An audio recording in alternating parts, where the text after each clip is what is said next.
Magandang araw po. Ako po si Alberto Yatco, 66 years old. Isang naging pasyente ng Siben Cabbage dito po sa Cardinal Santos.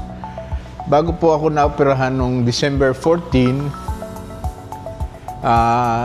twice na po akong dumaan sa na-hospitalize, 2 beses po, parehong ICU.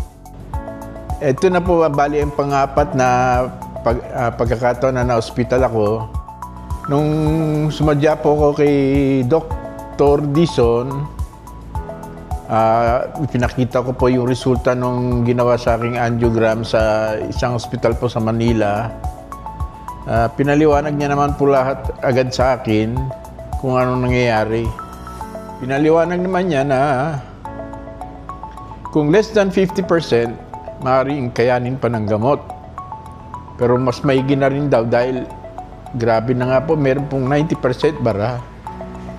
Kaya sabi niya, mas maigi na yung mag-undergo ng surgery. Ito pinapili niya po, tinanong niya po ako kung bypass or angioplasty.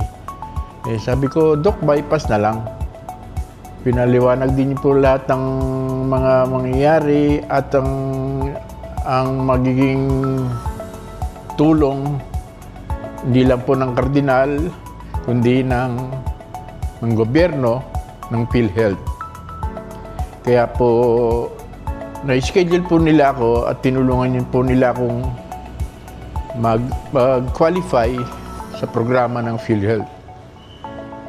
Kaya maraming salamat po kay Dr. Dizon, sa lahat ng mga doktor na nakasama niya, na gumawa at nag-opera.